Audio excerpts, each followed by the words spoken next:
8:44, Thursday, February 10th. Let's finish out the show here with Senator Joanne Brown, Republican. Senator Brown, good morning. Thanks for joining us. Good morning, Chris. Good to talk to you. Always. Let's just get started here. I wanted to kind of start because I know when you ran for election, you campaigned on being a corruption fighter. And I think you've been pretty consistent in, not just discussing allegations of corruption, but even sometimes legislatively trying to address them, with your official misconduct bill. So I wanted to start with this whole issue with the Contractors Licensing Board. And there have been two decisions dismissed, two appeals dismissed with prejudice, and the public auditor has come out with these two decisions in which he has really raised some major red flags. And we're talking about a sitting cabinet member of the Lou and Josh All-In administration being basically forced to resign over what I would say seems like pretty corrupt behavior. At least, at the start of this discussion. And we'll just start there with your reaction to all this. Are you satisfied with the reaction from the administration? What do you think should be done? Should we be hearing from the AG at this point? Just go ahead, Senator. Well, I mean, all around, I think for all of us and certainly members of our community, it's disappointing when you hear these things happen or come up. Certainly you want, and I sat on the appeals board when I was director of public works. You're wanting to make sure that these department and agencies, particularly those in the government that provide a regulatory service, are properly doing their job. And so certainly from what we've heard, I've just seen and heard the media reports. I mean, it's very, very disappointing. You're gonna want to see what further action, if any, is going to be taken from the respective, be it the Attorney General, or where does it go from here? And how do we make sure it doesn't happen again? I think understandable, any private business wants to facilitate their interest in contracts, but we just have to go about it the right way so that we don't have that kind of almost blending of public officials with private interests. I mean, we have to make sure there's an even, clean playing field. I think everyone would like to see that. But yeah, it was unfortunate to hear that. And, I'm waiting for the governor. I mean, if you recall, Chris, every year, I mean, if there's misconduct or misbehavior by her cabinet members that essentially require them to be removed or stepped down, I mean, normally she comes out and advocates for them and says, they're doing a great job, and she stands by them. That's been the line. So I guess we haven't heard it in this case. And then normally what happens is if they step down or are removed, then they pop up somewhere else in some other department or agency.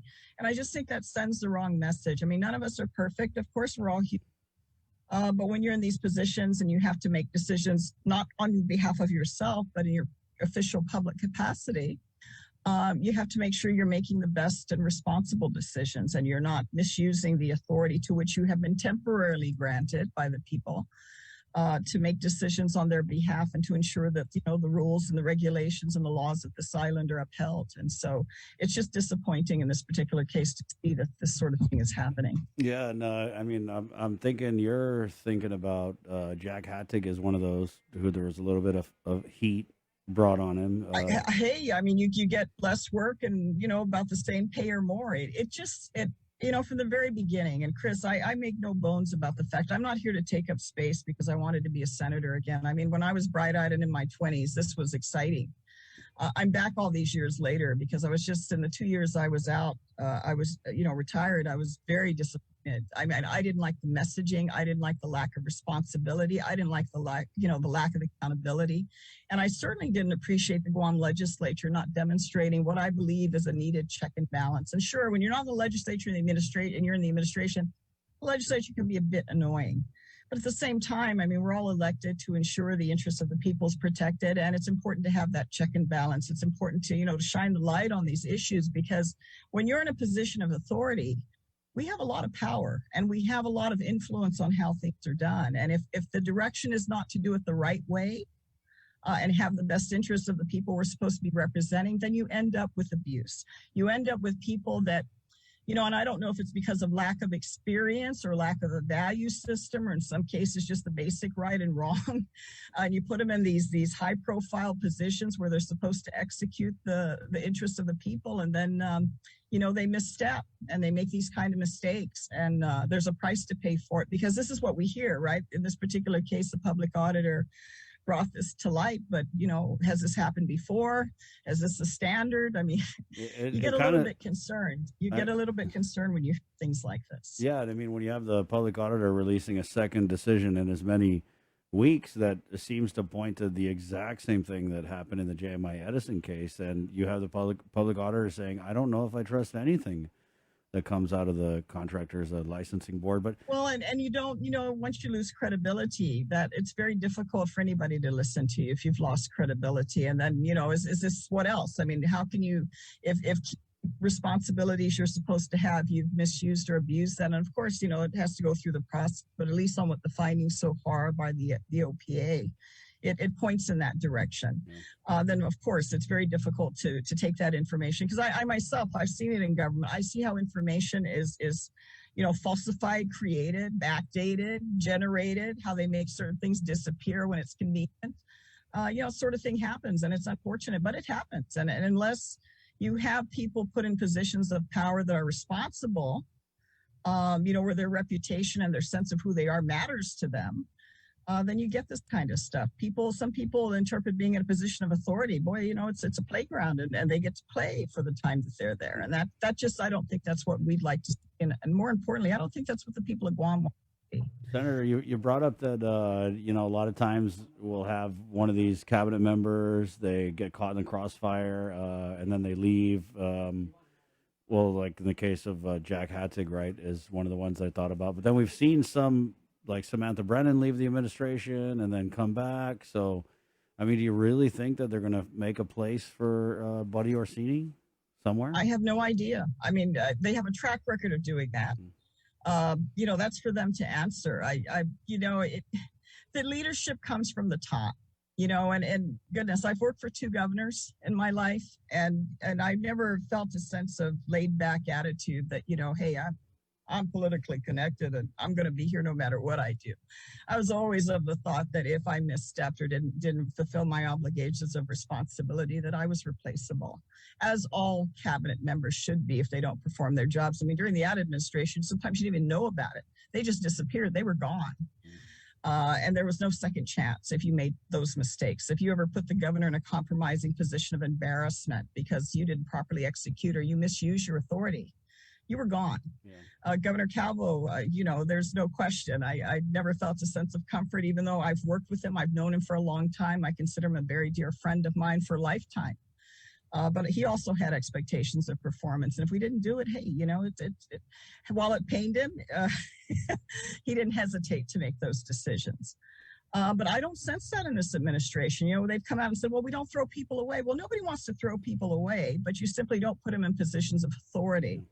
And we've seen we've seen questionable actions, things that make you kind of backstep. And when the leadership doesn't come out and is not firm and saying, hey, we don't put up with this kind of they are now all of a sudden, oh, we want a resignation.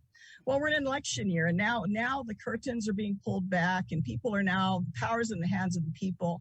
And certainly I'm sure they're going to try and play to that to make it appear that, we're all good. We don't tolerate this kind of nonsense. And, we're transparent.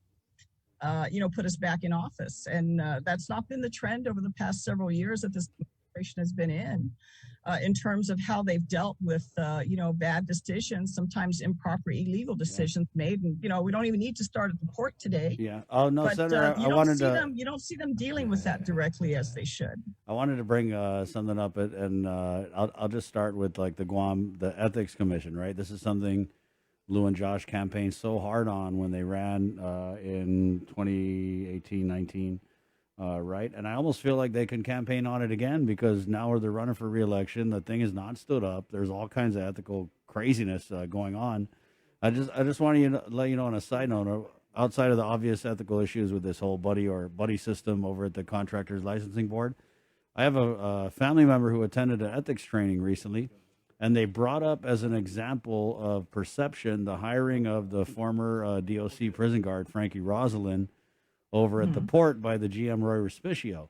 And they brought it up and they basically said, hey, if you are in a position to hire, you've got to consider the perception. And they used that case as an example of, yeah, maybe the hiring wasn't illegal, but the perception that it was maybe unethical was definitely there. So I thought that was really interesting that they used that as an example.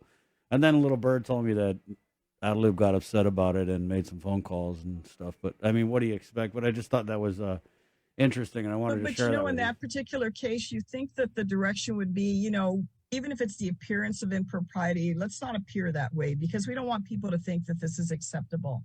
And when you make that acceptable, then, well, what other places in government does that type of misbehavior be allowed?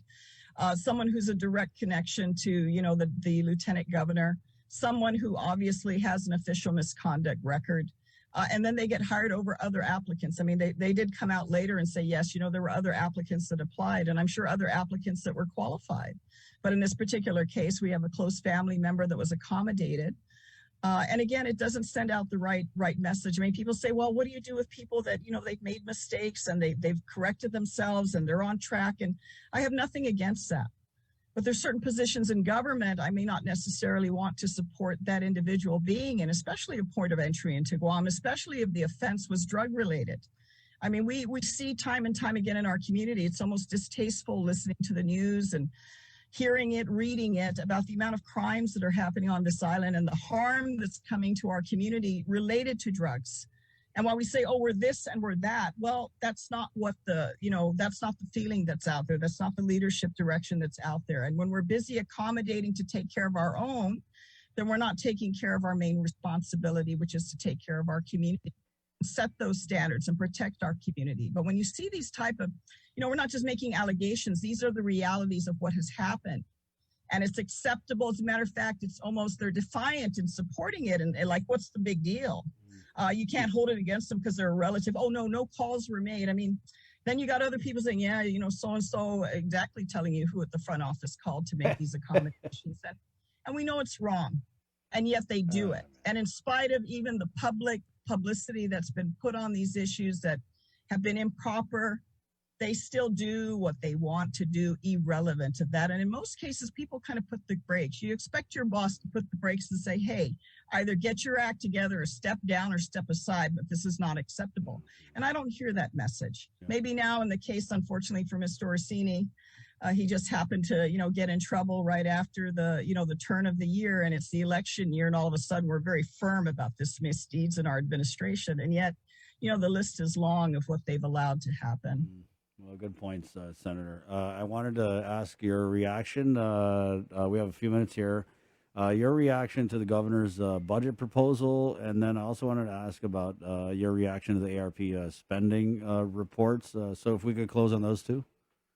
Well, I think I continue to look at things from a more conservative standpoint with regards to how we should be appropriating, how we should be spending money. And, coming back after 14 years, I'm like, wow. Right now some people seem to think we're in the time of plenty and we're just going to appropriate, like in Toy Story, Buzz Lightyear, let's appropriate to infinity and beyond without any sense of, wait a minute, we're in an artificial economy. This isn't real. And when it dries up and disappears, we're going to be in a world of hurt because I still don't believe our tourism industry is going to recover at the rate of our expenditures and, next week's payroll. And I don't see that. I don't see that sense of reserve and, being a little more, cautious moving forward with regards to spending. I see it in the Guam legislature. I mean, we're going to go into session next week. Rules committees put a bunch of appropriation bills on the agenda. We're going to, appropriate from earned income tax credit. And yet till this day, I still don't know. Is that money tangible? Is it there? Are we going to be able to appropriate it? But, we're moving forward. Okay, so we put the $35 million for the hospital. We put $5 million for DOC. So that's $40 million out of potential 55. But I just see a very spend, appropriate spend with no sense. And, oh, yeah, let's suspend the rainy day fund. Let's not put anything for that. And I understand the new budget proposal doesn't change that direction. And, the budget, Mr. Carlson's coming out saying, oh, look, we're getting $47, $50, $60 million. Ain't that just grand? And that could be very easily. Oh, and by the way, Chris, we're also doing, pay raises. The governor's running her own show down at Adelup. Oh, we're going to raise law enforcement. I talked to a former police officer yesterday, explained to me why he's a former police officer. I thought, man, I thought he retired. Oh, no, man, I enjoy what I do in the private sector. To go, yeah, but I still keep in contact with, the guys at GPD, and they're not happy. They get a minor little raise, but they're still at the bottom of the barrel with regards to compensation. And yet most of our people in this community, the law enforcement official they're going to encounter or interact with is going to be a GPD officer. So why aren't we, focusing on getting those key areas that really impact the community directly and invest in that? And yet at a time of uncertainty, to me, this is a time of uncertainty. Every time I put a mask on, I'm reminded it's a time of uncertainty. We are spending as if there's no end. And I think it's irresponsible to do that. And then now we're going to do teachers, and who's next? And granted, Chris, everybody would love to have a raise. Who doesn't radio want to have hosts? A raise? Can the radio hosts get in after the teachers? Yeah, even radio hosts. And then senators. The gas senators. prices, go grocery shopping, and you're buying, pretty much the same thing for your family on a weekly. And you're really seeing, the increases are not just by a few cents here or there, they're by dollars. And there are other things you're going to have to sacrifice because, hey, we got to take care of the critical things there. So we see that. So who's going to argue? Yeah, everybody wants a pay raise. Can we afford it? Can we sustain it? What are we not providing funding for in government that we believe is most critical that our people need help in? But I just don't see that. I don't see that tide. I see the tide to spend. The governor has her select senators in the legislature she talks to on the budget, and they're deciding the budget. And then otherwise, she's governing this island by executive order. And do you hear more questions by the Guam legislature? Most of my colleagues sit there in silence. They sit there in silence and watch it happen. And I'm dumbfounded. Why are we running for office or coming back to tell our people, hey, vote for me, put me in office? And yet when we're in office, we're sitting there acquiescing to this lack of balance and accountability in government. I don't understand that. I really don't understand why this is happening and why we don't have more members of the legislature standing up and speaking out. And they acquiesce to it as far as I'm concerned because they are not doing or saying anything about it. Thank you for your time, Senator. Always good. Okay. Always good. It's always good to talk to you, Chris. You watching the Super Bowl? You do that or what? No, I don't. But I'll still be here at work on Monday. But hey, for all of you guys out there, let's have some positive time and enjoy ourselves because we got enough to be depressed about, right? And frustrated about. So. I feel you, Senator, and I do think a lot of people who aren't in the government of Guam are just kind of like looking at the government of Guam right now and just really like scratching their head, maybe is an understatement, just trying to make sense of this heavenly reality that they're living in when you have Lester Carlson coming out and saying, oh, it's going to be great. I mean, I hope they're right. I really do. But I hope so, because look at the drop. It's going to be dramatic. Yeah. If this is the direction we're going in. And I just think we need to be a lot more responsible in our leadership. Maybe they think if they say it enough, we'll all believe it. And I just don't. I have been at this a little too long. And most of the years I've been in elective office, we're not in a time of plenty. And this is what we're going through. We're fortunate. Yes, we are getting this money, but I don't think it's anything I'm going to take to the bank, so to speak. It's not going to sustain itself. And what are we doing to prepare for that? Some people are rolling, but not everybody's rolling in all this money right now. And I don't think that reality is being brought to light as often as it needs to be. Okay, bye for real now. Bye for real now, Senator. Okay, that's that. Take Thank care. you. Good to see you, Jason. Take care, Chris. Minority Senator Joanne Brown. Not a mincer of words. I would say we have that in common. Not really going to dance around. You don't get a lot of double speak. Whatever you say, speak your mind.